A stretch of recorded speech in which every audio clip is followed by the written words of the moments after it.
아주 오래전 난 사람들한테 잘 알려지지 않은 산길을 따라 여행을 떠났다. 그곳은 알프스의 높은 곳에 있는 오래된 마을로 아래로 내려가면 프로방스가 나왔다. 1200m쯤 올라가자 처음 눈앞에 나타난 것은 황무지였다. 땅은 메마르고 야생 라벤더뿐 그곳은 아무것도 자라고 있지 않았다. 난 그 널따란 황무지를 가로질러 걸어갔다. 그렇게 3일을 걷고 나자 말할 수 없이 쓸쓸하고 황량한 경치가 눈앞에 펼쳐졌다. 난 사람들이 떠나버린 마을에 천막을 쳤다. 준비해온 물은 어제 다 떨어졌다. 물을 찾아야 했다. 버려진 채 뜯겨진 벌통같이 보이는 쓰러져가는 집들이긴 하지만 근처에 샘터나 어쩌면 우물이 있을지도 몰랐다.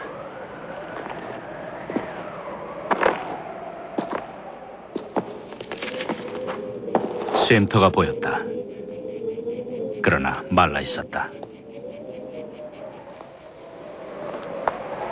비바람에 지붕마저 날아간 67채의 집들과 종탑이 무너져 내린 조그마한 예배당이 사람 사는 여느 마을처럼 옹기종기 들어서 있었다. 하지만 아무도 없었다.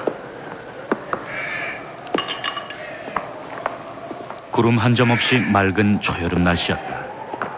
그러나 버려진 이 산속 마을엔 바람이 사납게 쌩쌩 불고 있었다. 바람은 뼈대만 남은 집들 사이를 먹이를 먹다 빼앗긴 짐승처럼 으르렁거리며 불고 있었다. 난 천막을 걷어야 했다.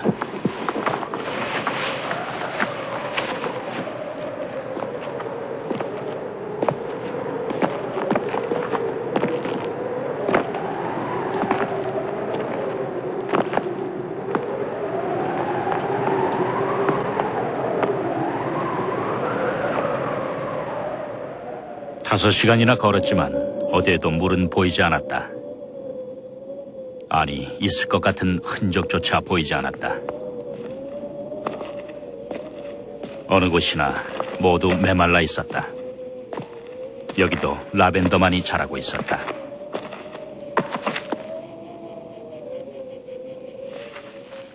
그때 저 멀리서 뭔가가 눈에 들어왔다. 거무스름한 게 마치 나무 그루터기인 것 같았다. 어쨌든 난 그쪽을 향해 걸어갔다.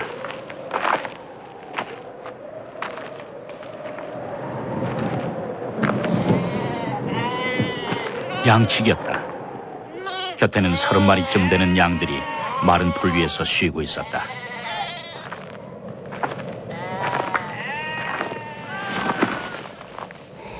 그는 내게 물통을 건네줬다. 그리고는 고원의 움푹한 골짜기에 있는 양들의 우리로 날 데려갔다. 그가 물을 길어 올렸다. 기가 막힌 맛이었다. 우물은 깊었다.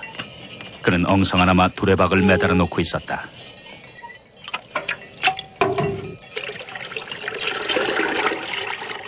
그는 말이 없었다. 혼자 사는 사람들이 대부분 그렇듯이. 그러나 왠지 자신감에 차 있는 사람이란 느낌이 들었다. 하지만 황량한 그곳에선 어쩐지 이상하게 느껴졌다. 그는 오두막이 아니라 돌로 만든 집다운 집에서 살고 있었다. 벽을 보니 그가 이 집을 다시 세우느라 얼마나 고생했는지 알 것 같았다. 지붕은 아주 튼튼해 보였다. 그 위에선 바람소리도 밀려온 파도처럼 잠잠해졌다. 집안은 아주 깨끗했다. 엽총과 그릇들은 잘 닦여져 걸려 있었고 난로에선 수프가 끓고 있었다.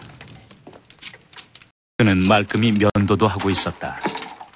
그의 옷은 단추 하나 달랑거리지 않았으며 기운 자국이 보이지 않을 정도로 꼼꼼하게 잘 꿰매져 있었다.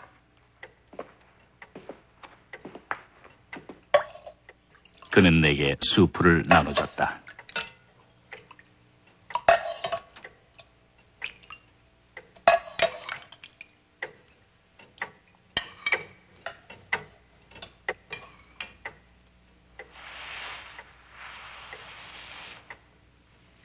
식사 후 난 그에게 담배를 권했다. 그는 피우지 않는다고 했다.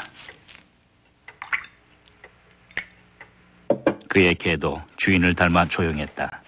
순하고 얌전했다.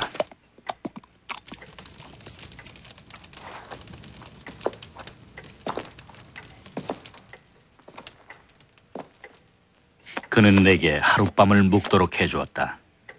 가장 가까운 마을도 이틀이나 걸어가야 나온다고 했다. 그 지역에 드문드문 박혀있는 마을들의 사정에 대해 난 잘 알고 있었다. 길이 끊기면서 나타나는 하얀 참나무 숲속 여기저기에 4-5개쯤 되는 마을들이 산비탈 위로 흩어져 있었다. 마을 사람들은 수출 구워 먹고 살았다. 모두 가난했다. 여름이나 겨울이나 살을 내는 모진 추위는 견디기 힘든 것이었다. 게다가 고립감은 그들의 삶을 더욱 비참하게 만들었다. 탈출구는 없었다. 탈출코자 하는 욕망은 무서운 야망이 되었다. 남자들은 수출 구워 도시로 갔다가 집으로 돌아왔다. 착실하게 살던 이들도 끔찍한 현실 앞에 무너졌다. 여자들은 분노로 가득 차 있었다. 그들은 모든 것에 경쟁을 했다. 수출 파는 것에서 교회에 가는 일까지. 좋은 일이든 나쁜 일이든 더 잘하기 위해, 칭찬이든 비난이든 더 받기 위해 서로 끊임없이 싸웠다. 게다가 늘 바람이 불었다. 바람은 사람들의 정신을 갉아먹었다. 자살하는 사람들, 미쳐서 살인을 저지르는 이들이 전염병처럼 번졌다.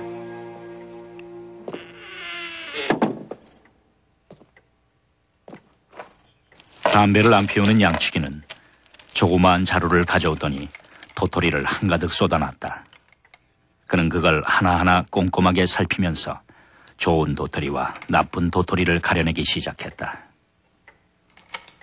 담배를 피우고 있던 내가 도와주겠다고 했지만 그는 자신의 일이라고 말했다. 하긴 그가 그처럼 꼼꼼하게 가려내는 걸 본 난 더 이상 고집을 부리지 않았다. 우리가 만나 처음으로 나눈 대화였다. 쓸만한 도토리가 웬만큼 모이자 그는 그걸 10개씩 나눴다. 그러면서 다시 그 도토리들을 눈앞에 들어 살펴보면서 너무 작거나 흠이 난 것들을 또 가려냈다. 그렇게 가려낸 좋은 도토리들이 100개쯤 모이자 그는 일을 멈췄다. 우린 잠자리에 들었다. 그와 함께 있는 것만으로도 평화로웠다. 이튿날 아침, 난 하루 더 그의 집에 머물러도 괜찮겠냐고 물었다. 그는 당연하다는 듯 받아들였다. 아니, 오히려 어떤 일에도 결코 방해받지 않는 것 같아 보였다. 사실 난 하루 더 쉬어야 할 정도로 지쳐있지 않았다. 하지만 난 그에 대해 호기심이 생겼다. 그는 우리에서 양떼를 몰고 나와 목초지로 데리고 갔다. 떠나기 전 그는 어제 꼼꼼히 골라낸 도토리가 든 주머니를 물이 든 양동이에 푹 담갔다. 그의 지팡이가 눈에 띄었다. 두께가 내 엄지만한 쇠막대기로 길이는 내 어깨쯤 되어 보였다.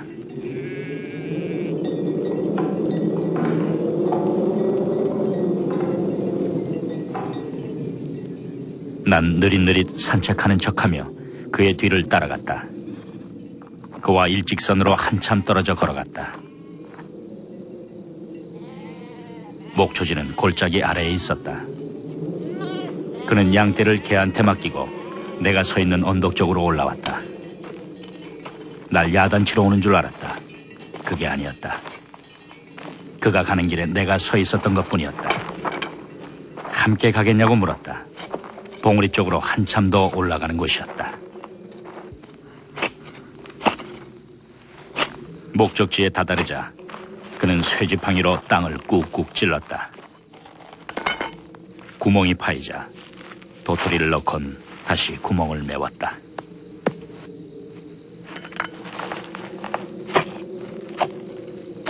참나무를 심고 있었던 것이다. 난 그의 땅이냐고 물었다.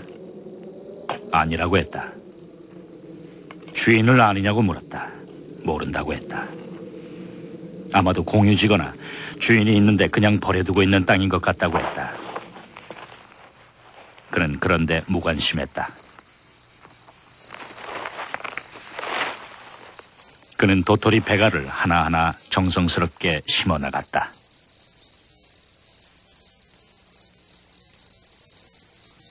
점심을 먹고 나서 그는 다시 도토리들을 가려내기 시작했다. 아무래도 내가 끈질기게 물었었나 보다. 그가 대답해 주었다. 지난 3년간 그는 이 아무도 살지 않는 땅에 나무를 심어왔다고 했다. 10만 그루를 심었다고 했다. 그 10만 그루 중에서 2만 그루가 싹을 틔웠다. 하지만 그 2만 그루 중 절반은 다람쥐에게 갉혀먹히거나 프로방스 특유의 환경 때문에 잃게 될 거라고 했다. 그렇다면 앞으로 1만 그루의 참나무들이 자라나게 될 것이었다.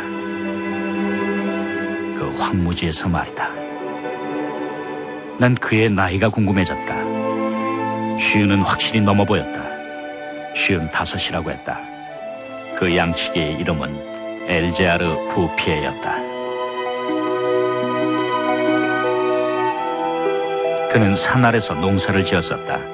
그게 인생 전부였다. 그는 하나뿐이었던 아들과 아내를 잃었다. 그 후 이외진 곳으로 들어와 양떼와 개와 함께 조용히 살아가는 걸로 만족하고 있었다. 그는 나무가 없어 땅이 죽어가고 있는 것이라고 했다. 그리곤 달리 할 일도 없어서 자신이 이 땅을 살려내보기로 결심했다고 말했다.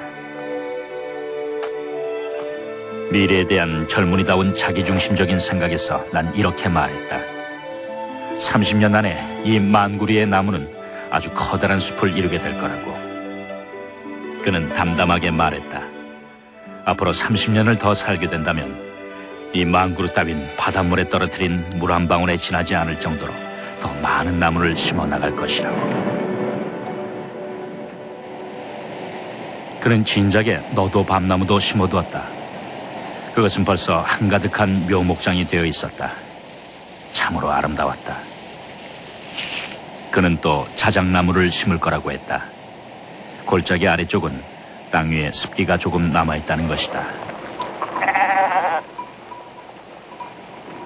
다음 날 우린 헤어졌다. 이듬해인 1914년 1차 세계대전이 일어났다. 난 전쟁터에서 5년을 보냈다. 병사였던 난 나무에 대해 생각할 겨를이 없었다.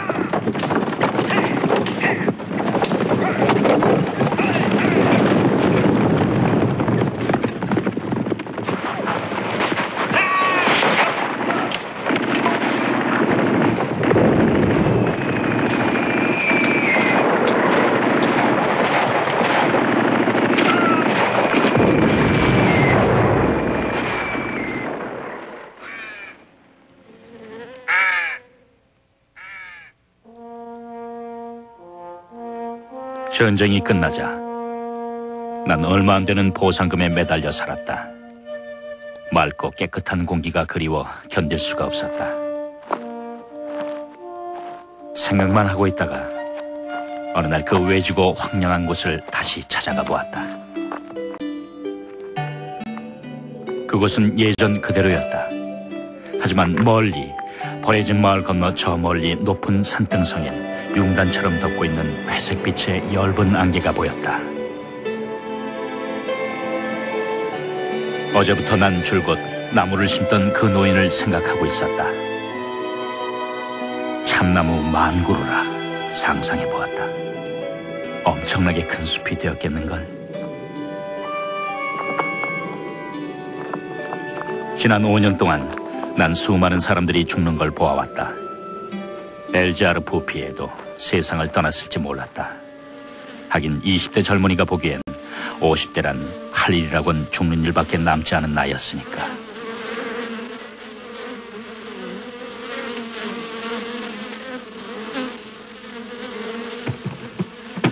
하지만 그는 살아있었다. 하는 일도 그대로였다. 양은 4마리밖에 안 남았지만 대신 벌통을 100개 이상이나 치고 있었다. 그는 양들이 나무에 피해를 줘 팔아버렸다고 했다.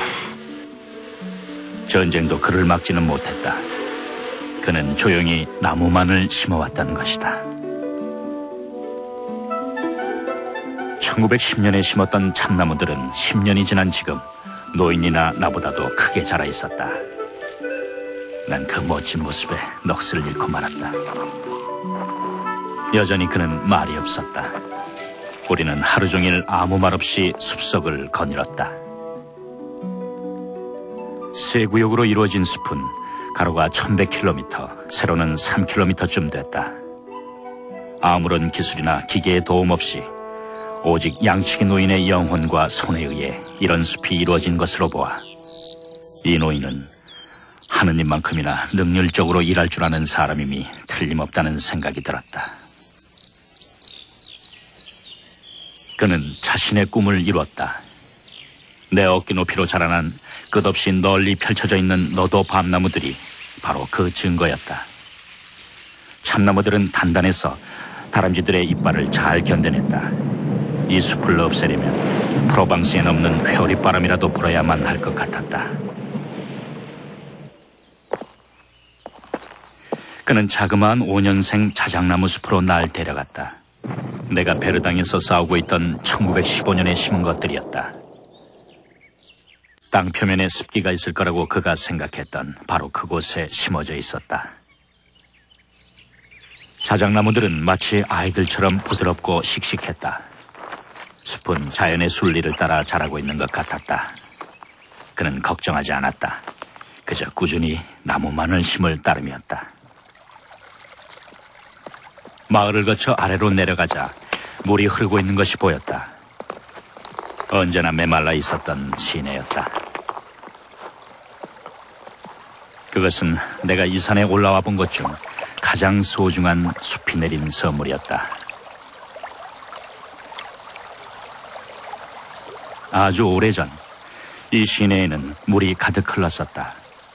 앞에서 말했던 그 비참한 마을들엔 아직도 로마 시대 마을의 유적들이 남아있었다. 그곳을 발굴하던 고고학자들은 낚싯바늘을 발견했다. 하지만 20세기 사람들은 물을 얻기 위해 무언가를 짓거나 만들어야만 하게 되었다. 바람은 시들을 널리 퍼뜨렸다. 시냇물이 흐르기 시작하자 버드나무가 갈대가 초원과 들과 꽃들이 살아나기 시작했다. 하지만 변화는 아주 서서히 일어나 마치 늘 그래왔던 것 같았다. 산토끼나 멧돼지를 잡으러 들어왔던 사냥꾼들도 어린 나무들이 울창하게 자라고 있는 것을 보았다. 하지만 그들은 땅이 부리는 변덕일 뿐이라고 여겼다. 그래서 노인의 숲은 그대로 있을 수 있었다. 사람이 한 일이라는 걸 알았다면 그대로 두지 않았을 것이다. 하지만 대체 누가 의심했었겠는가? 마을 사람들이나 관리들 중 그 누가 이렇듯 고집스럽게 선한 일을 하는 사람이 있을 거라고 상상했겠는가?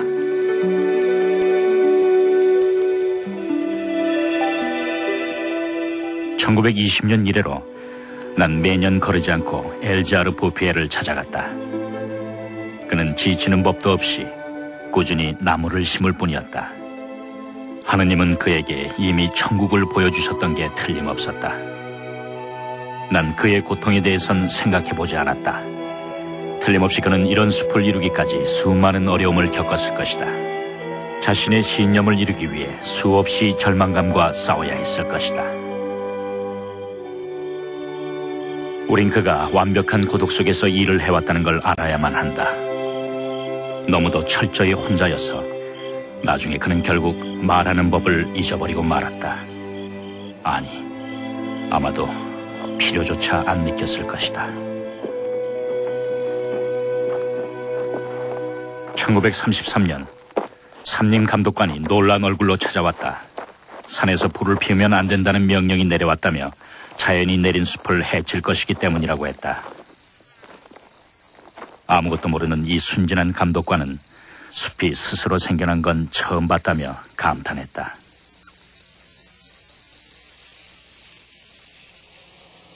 (1935년엔) 정부 관리들로 이루어진 대표단이 자연이 내린 숲을 조사하기 위해 찾아왔다.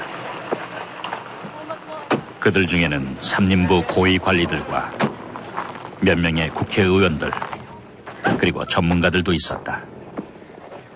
그들은 의논하고 또 의논했다. 결국 뭔가 조치를 취하기로 결정했다. 다행히도 한 가지 반가운 일만 빼곤 아무 일도 실행되지 않았다. 숲은 정부 관리 책임하에 들어가게 됐고 숲 굽는 일은 금지됐다. 어린 나무들이 내뿜는 건강한 기운과 아름다움에 넋을 잃었기 때문이었다.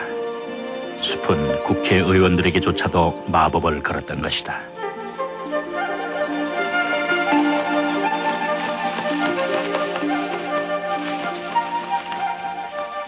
그 정부 대표단 관리 중 내 친구 한 명이 있었다. 난 숲의 비밀에 대해 말해주었다.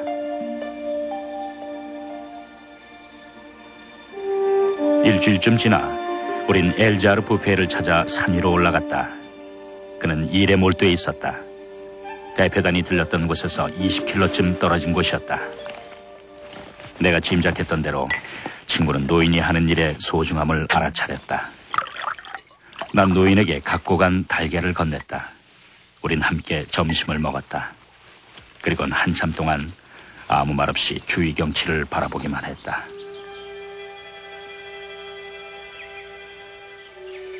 언덕을 올라갔다. 그곳은 우리 키의 4배 정도로 자라난 나무들로 덮여 있었다. 1913년 당시 모습이 생각났다. 황무지였었다. 그러나 꾸준한 노동, 산 위의 맑은 공기, 소박한 생활, 무엇보다도 노인의 평온한 영혼 덕분에 그는 자신이 이루고자 했던 모든 걸 얻을 수 있었다는 것이다. 그는 신이 내린 일꾼이었다. 얼마나 더 나무를 심을 계획인지 알 수 없었다. 숲을 떠나면서 친구는 그 땅에 가장 잘 맞는 나무 종류에 대해 가볍게 조언했다. 하지만 강요하진 않았다. 산을 내려오면서 그가 말했다. 노인이 나보다 훨씬 더 잘 알고 있더군. 줄곧 생각하고 있었던 듯 1시간쯤 후 그가 또 말했다. 그는 이 세상 누구보다도 잘 알고 있어. 인생을 행복하게 살 수 있는 방법을 말이야. 이 친구 덕분에 숲뿐만 아니라 엘자르 부페의 노인의 행복도 지켜질 수 있었다. 단 한 번 위험했던 적이 있었다. 1939년 2차 세계대전 때였다. 나무를 사용하는 자동차 기관 때문에 나무가 모자라게 되었다. 그러자 사람들은 참나무를 베어내기 시작했다. 하지만 숲이 깊어 운반이 불편하자 경제적으로 손해인 것이 드러났다. 사람들은 떠났다.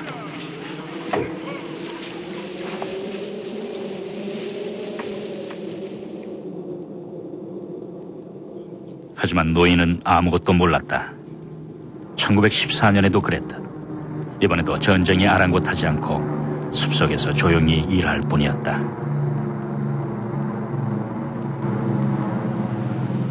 1945년 6월, 난 마지막으로 엘자르 부페를 봤다. 그때 그의 나이 87이었다. 난 옛날엔 황무지였던 그곳을 다시 찾아 나섰다. 전쟁이 남기고 간 혼란에도 불구하고 그곳엔 듀랑 골짜기와 산 사이를 오가는 버스가 있었다. 버스가 너무 빨리 달려서 그런 탓인지 내가 옛날에 처음 왔을 때 걸었던 길을 더 이상 알아볼 수가 없었다. 마을 이정표를 보고 나서야 비로소 그토록 황량했던 바로 그곳에 내가 와 있다는 사실을 깨달았다.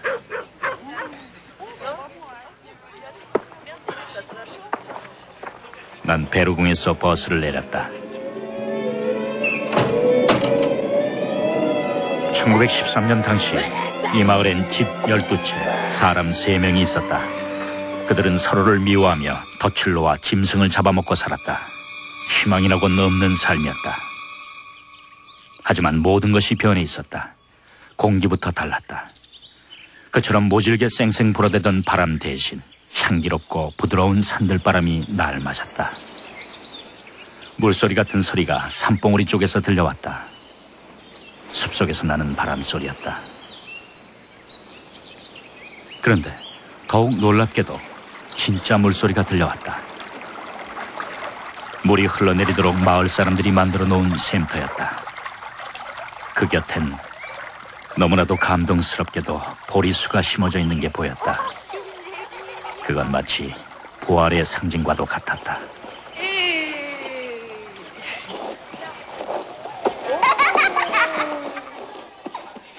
베르공 여기저기 재건을 꿈꾸며 마을 사람들이 시작한 일들이 눈에 띄었다. 희망이 다시 살아난 것이었다. 잿더미는 치워지고 부서진 담들이 다시 지어지고 있었다. 새로 칠한 집들 주위엔 갖가지 야채와 꽃들이 골고루 가지런히 심어져 있는 정원들이 있었다. 양배추와 장미, 금어초와 백합, 샐러리와 아네모네가 함께 있었다. 누구나 살기를 꿈꾸는 곳으로 변해 있었다. 여기서부터 난 걸어가기로 했다. 전쟁이 끝난 지 얼마 안 돼 산은 아직 활력을 되찾지 못했다. 하지만 죽어있던 산은 다시 살아나고 있었다. 산비탈 맨 아래쪽엔 호밀과 보리가 가득 자라고 있는 조그만 들판이 보였다. 산골짜기 사이론 파릇파릇한 풀밭이 보였다.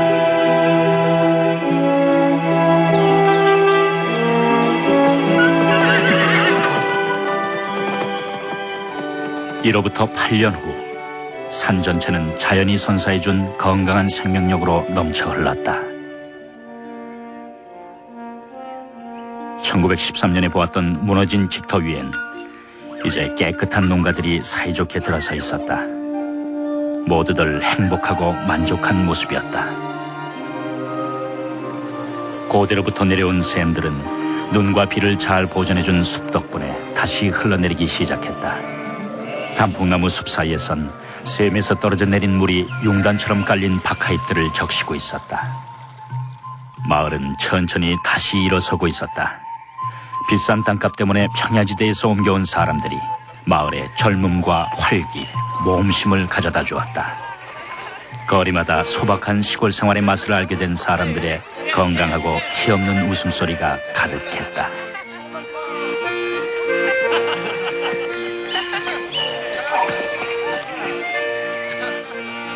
옛날부터 이곳에 살아왔지만 지금은 새 사람처럼 달라진 마을 사람들과 새 이주자들까지 합치면 10,000명 이상의 사람들이 엘자르 부피의 덕분에 행복을 되찾은 것이었다. 자신의 영혼과 몸 밖에는 아무것도 없었던 한 남자가 그 황량했던 대지를 이런 약속의 땅으로 바꾸어 놓은 걸 생각하면 그의 인생은 너무나도 멋진 것이었다. 이 모든 걸 가능케 한 그의 신념과 인내, 그리고 아낌없는 영혼을 생각할 때마다 내 가슴은 그 노인을 향한 말할 수 없는 존경심으로 가득 차오른다. 그는 오직 10만이 해낼 수 있는 일을 스스로 해냈던 것이다. 엘자르 부페는 1947년 반홍에서 평화로이 눈을 감았다.